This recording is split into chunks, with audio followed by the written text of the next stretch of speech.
الله أكبر الله أكبر الله أكبر الله أكبر أشهد أن لا إله إلا الله أشهد أن لا إله إلا الله أشهد أن محمدًا رسول الله أشهد أن محمدًا رسول الله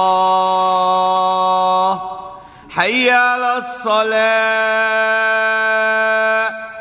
حي على الصلاة حي على الفلاح حي على الفلاح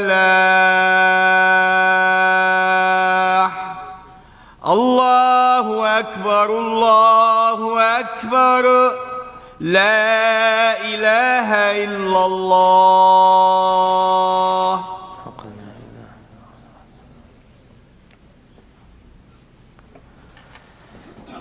الحمد لله رب العالمين والصلاة والسلام على من كان نبيا وآدم بين الماء والطين صلوات الله وسلامه على سيدنا محمد وعلى آله وصحبه وسلم وبعد رب يسر ولا تعسر وتمم بالخير وبك نستعين يا فتاح رب اشرح لي صدري ويسر لي أمري واحلل عقدة من لساني يفقه قولي ربي زدني علما والحقني بالصالحين سبحانك لا علم لنا إلا ما علمتنا إنك أنت العليم الحكيم سبحانك لا فهم لنا إلا ما فهمتنا إنك أنت الجواد الكريم. My dear respected elders, brothers and sisters in Islam, I come to you today as a broken person, mentally and physically. So I request you all to bear with me today, and I implore Allah subhanahu wa ta'ala that He enables us all to continue forth in a manner that is not just pleasing to Him, but that can re-establish the foundations of Muhammad Mustafa sallallahu alaihi wasallam. I literally got home 13 hours ago from a surreal experience in which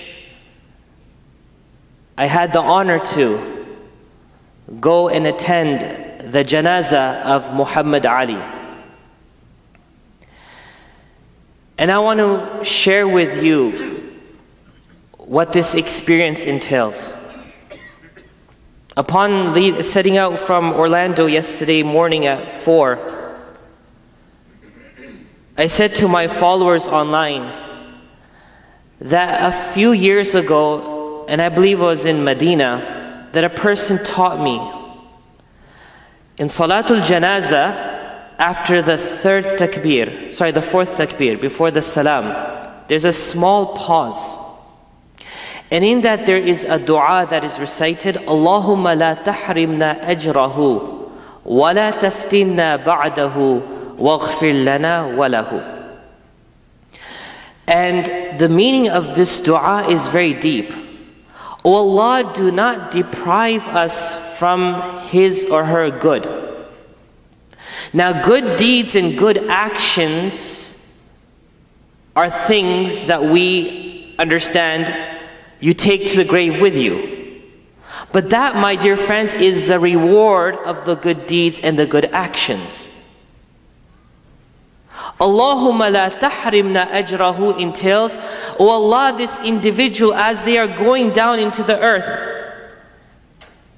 and they are taking with them the rewards that they accumulated on this earth, O Allah, do not deprive us from those actions and those goodness that they had set forth and established on this earth. I.e., don't let their actions die with them. Don't let the foundation of goodness that they establish crumble with their demise. وَلَا تَفْتِنَّا بَعْدَهُ. O Allah, do not inflict us with trials and tribulations after their parting from us, after their departure.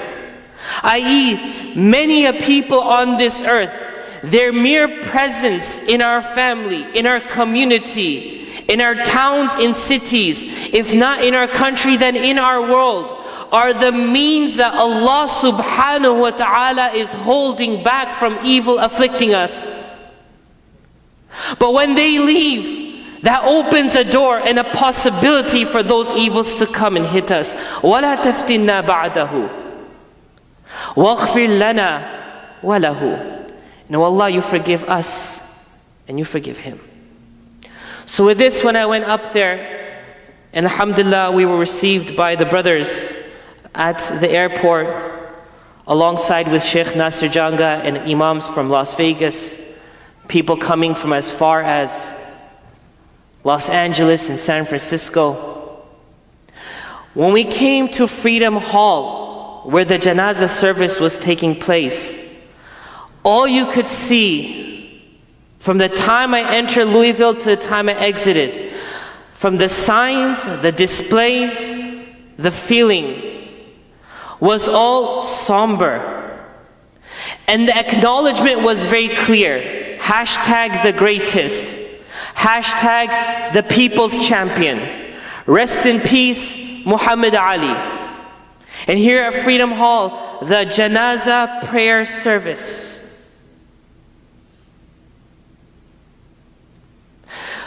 When I got to the front door, you could see a circus of media.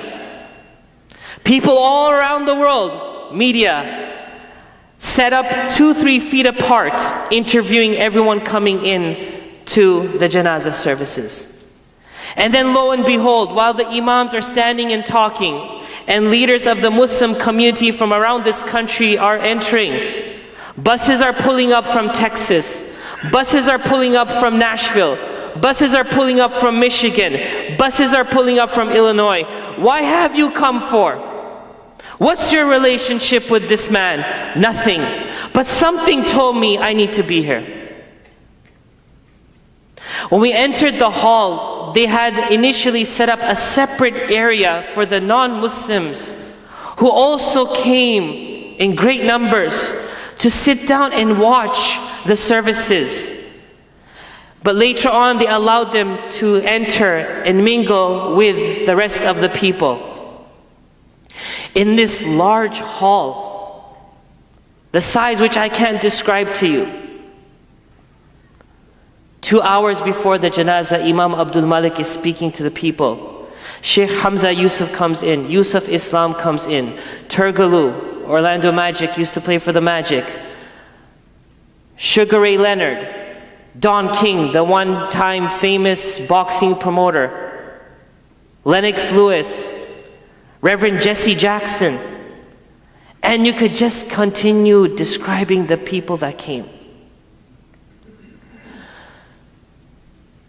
I met a brother, his name was Abdul Aziz. He's bound to a wheelchair. But he said to me smiling, I came from Los Angeles.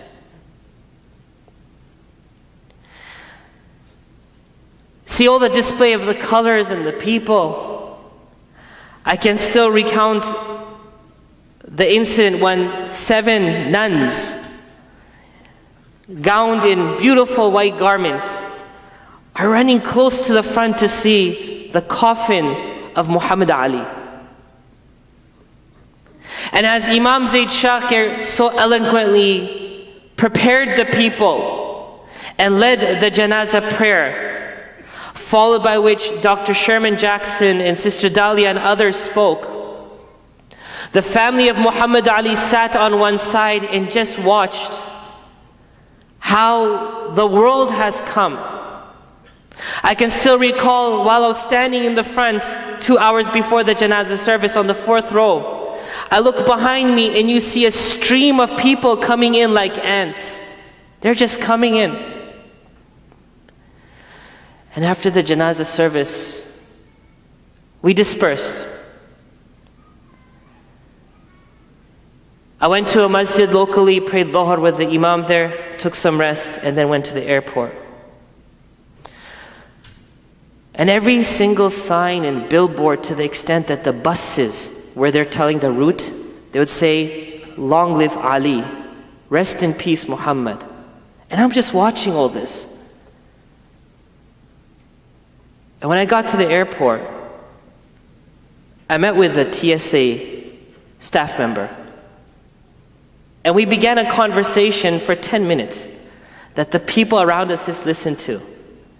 And he said to me, as a Caucasian American, Muhammad Ali is the best human being to ever step on this earth. And we paused because we choked and we want to cry. And he said, I met him many times when he came through this airport. He wasn't able to talk, but he displayed such a character. When I passed TSA, I sat down by a window and I looked at the Turkish President Erdogan's plane sitting on the tarmac, who also came and attended the janazah. And I asked myself one simple question. What has honored this man? Why has this man gained so much honor? Was it because of his boxing career? Well, many of us young ones sitting here weren't even born when he stopped boxing in the early 70s, in 71, I believe. You know, we remember Mike Tyson. We remember, Sugar Ray Leonard.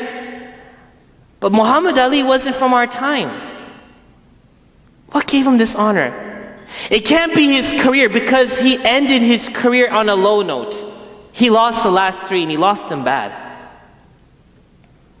Was it his wealth? Was it his money, his possessions? Well, no, because there are many more people who are much richer than him and much more successful than him financially.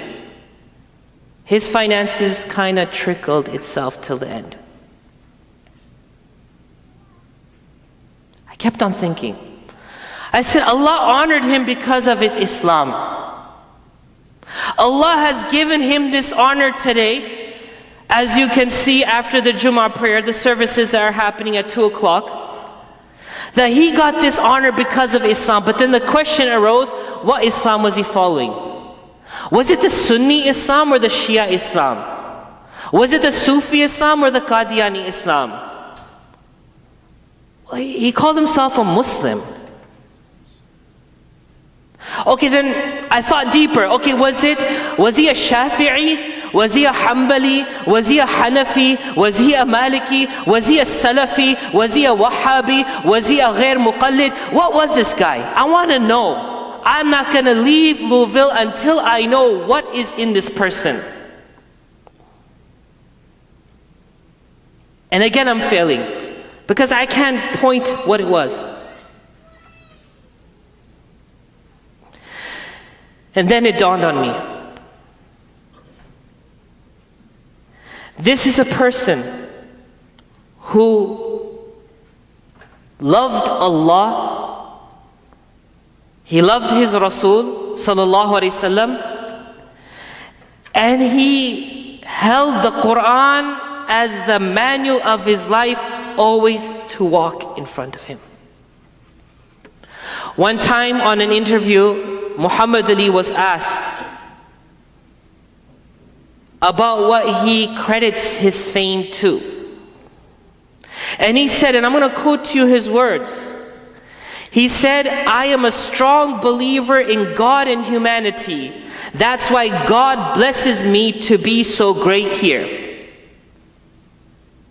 I am talking about God.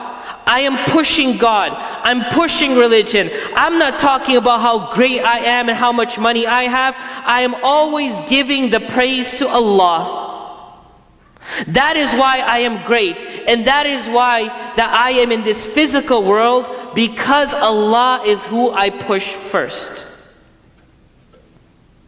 And there's no doubt, in the 60s and the 70s, and even in the time when America didn't know what Islam was. I can recall when my parents came to Canada, my father used to tell me, we used to pray Jumu'ah on Sundays in a church. But at that time, he made sure the name of Islam was known. The name of the Prophet was known. The name of a noble companion was known. The name of Islam ricocheted across every area that he went to. May it be in the West and even in the East, he made sure Islam was known. His dedication and his devotion to his faith was such that once he said, Allah has power over all things. If you believe in Him, then even George Foreman will look like a baby. So what made him great, my dear brothers and sisters, was not Islam, not the sect of Islam, not the jurisprudence or the jurisprudence path that he selected for Islam. It was what unites all of these, and that's the Holy Quran. And this, my dear brothers and sisters, is the month of the Holy Quran.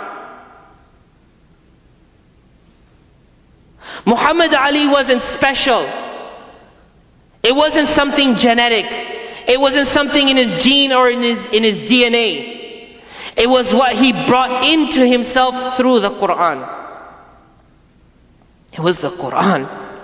And I got to see, as 14 to 18,000 others got to see that day, that if the Quran comes into you, then lo and behold, you shine like a light that the world cannot cover.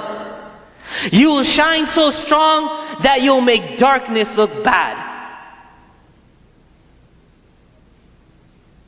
But what was different about him in the Quran? Because the Quran is in every masjid as it's there on the side wall. We pick it up in Ramadan and we read it. We listen to the Huffaz and Taraweeh and we stand behind them. But there's three key things, my dear friends. Three key things. Is a message I've been promoting throughout Florida with this Ramadan. And I'm just going to summarize it here. Do you acknowledge what the Quran is? Do we understand and grasp what this Quran is? I swear by Allah, until we don't understand it, it's only a book. It's only an app. It's only pixels on your phone or on your iPad.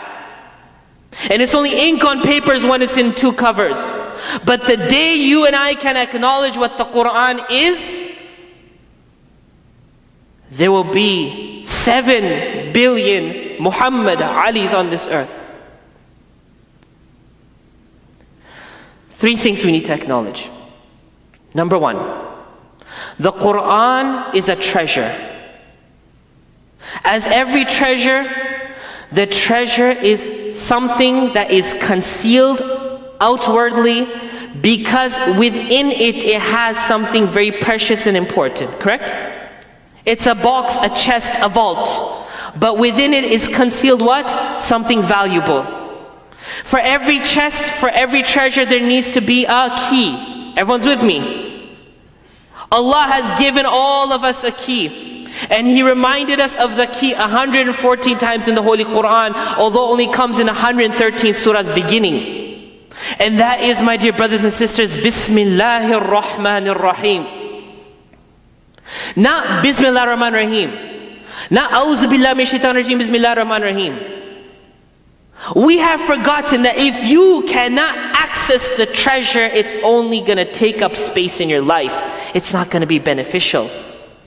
Imagine the next time you open the Quran that you're holding a key in your hand and you're going to say Bismillahir Rahmanir Rahim. What this is, it's a prayer, it's not a statement.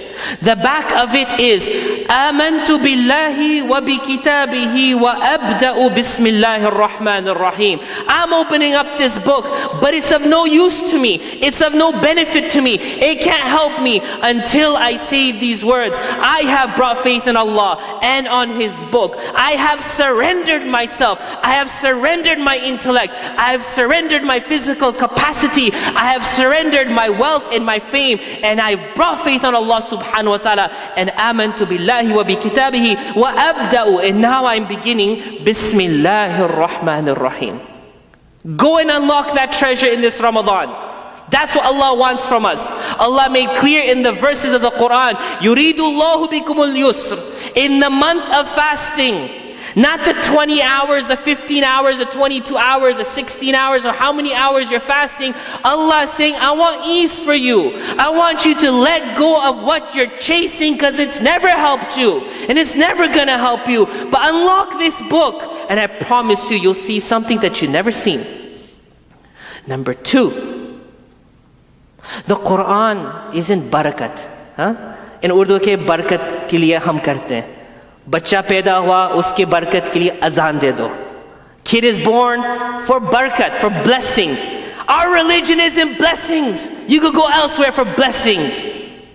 Our religion in entirety, in its whole, is only productive, proactive, game changer. The Quran is a living miracle. The Quran is a living miracle. Number 2, Allah subhanahu wa ta'ala says in the Holy Quran, all the promises that Allah has given wasn't for 1400 years ago.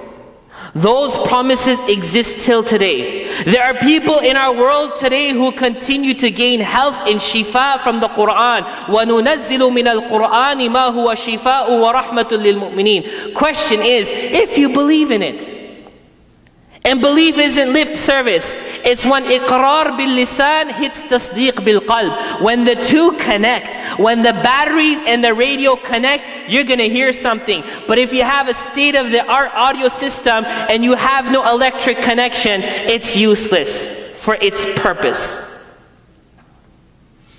And we saw yesterday that even Don King, the one-time well-renowned promoter of boxing, was brought to tears during the janazah. Why? Because وَإِذَا سَمِعُوا مَا أُنزِلَ إِلَى الرَّسُولِ تَرَى أَعْيُنُهُمْ تَفِيضُ مِنَ الدَّمْعِ. When people hear the Quran in the manner that it is Quran, it brings tears into their eyes.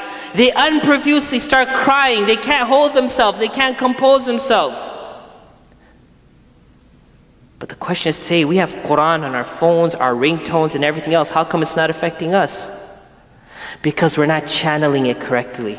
We're not channeling it with that faith, that conviction that led to the non-believers in the time of Rasulullah ﷺ to make a statement that Allah recorded in His book. وَقَالَ الَّذِينَ كَفَرُوا لَا تَسْمَعُوا لِهَذَا الْقُرْآنِ. The disbelievers said, don't listen to this Quran. وَالْغَوْ فِي. When Muhammad ﷺ is saying Quran, make mischief, nonsense, and noise.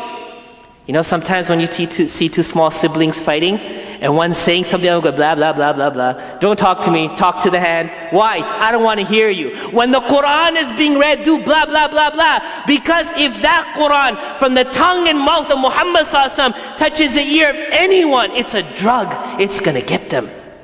Sirat has mentioned, Sirat ibn Hisham, he's written how many times it has been recorded that those mushrikeen, those polytheists, leaders of Mecca, and even in Medina at night, they would go and hug up against the wall of Rasulullah ﷺ to listen to the melodious voice of the Holy Quran being recited. They would say Muhammad's a liar, he's a majnoon, he's a kadhib, he's blah, blah, blah. But you know what? Their heart needed that Quran. They couldn't live without it. It's a living miracle. And last but not least, my dear brothers and sisters, the Quran is the only way you're going to talk to Allah. Ali karramallahu wajhahu used to say, when I want to speak to Allah, I stand up in salah. I talk to Him. How many of us have learned to talk to Allah? We say, son, daughter, when you pray, Allahu Akbar, subhanakallahumma bihamdika wa tabarak asma. We're like machines. We're just like machines. We don't feel it. We don't even feel at-tahiyyatu lillahi wa salawatu wa tayyibat. This is a conversation between Allah and Muhammad sallallahu alaihi wasallam. I don't feel it. I just have to blah, blah, blah, blah, and you have to write, go. When I want to talk to Allah, don't turn to social media first and update your status. Oh, the traffic is so bad here in Longwood, and they don't know how to do construction, and hashtag this and hashtag that. Stand up in salah and tell Allah this. He wants to hear you.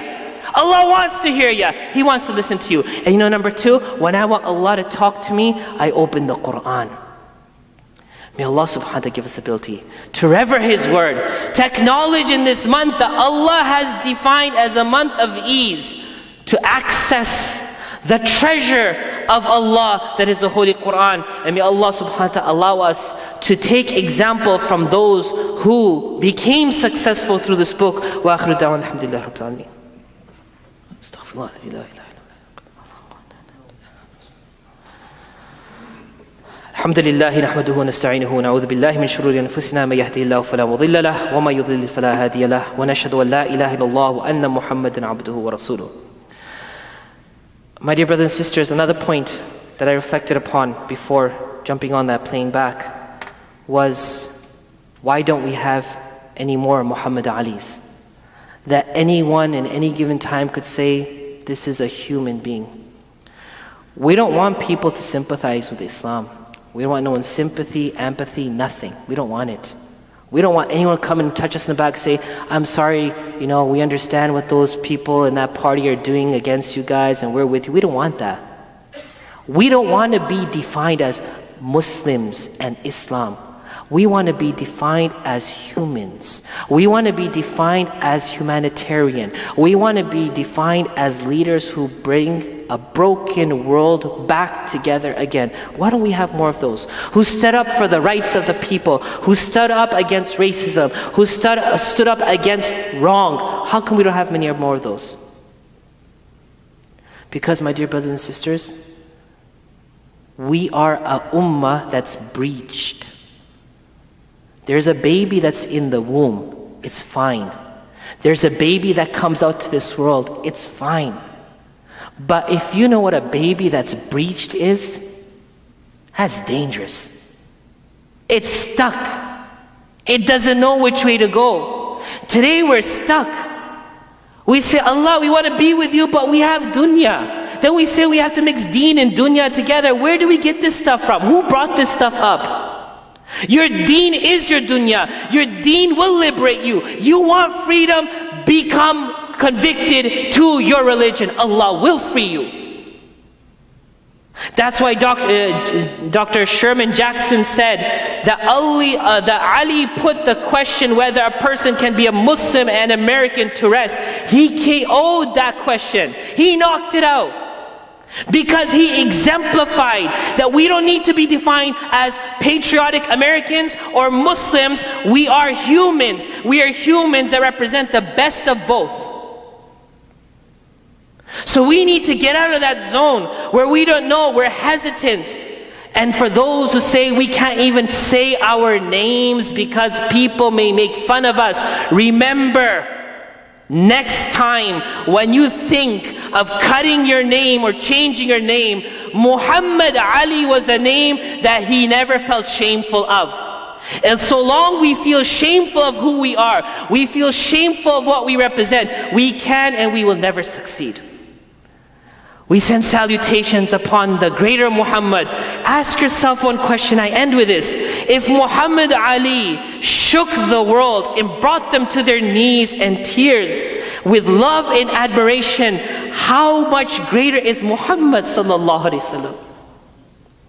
إن الله وملائكته يصلون على النبي يا أيها الذين آمنوا صلوا عليه وسلموا تسليما اللهم فصل وسلم وبارك على سيدنا محمد عبدك ورسولك النبي الأمي وعلى آله وصحبه وبارك وسلم تسليما كثيرا كثيرا. اللهم اغفر لنا ولجميع المؤمنين والمؤمنات والمسلمين والمسلمات الأحياء منهم والأموات إنك سميع قريب مجيب الدعوات. اللهم اغفر لنا جميع ما مضى من ذنوبنا واعصمنا فيما بقين وارزقنا عملا زاكيا ترضى به عنا. اللهم إنك عفو كريم رحيم تحب العفو فاعف عنا. اللهم اختم لنا شهر رمضان برضوانك وعفوك ومنك وكرمك يا ربنا. إن الله يأمر بالعدل والإحسان وإيتاء ذي القربى وينهى عن الفحشاء والمنكر والبغي يعظكم لعلكم تذكرون فاذكروا الله العلي الجليل يذكركم وادعوه على نعمه يستجب لكم ولذكر الله أكبر والله يعلم ما تصنعون. Inshallah, we're going to have announcements, and let me also state that after the prayer we are going to be one of the thousands of masjids that have committed to praying janazah for Muhammad Ali. So inshallah, after the prayer, we will also do a ghaib, an absent janazah prayer, before which we have the announcements, inshallah.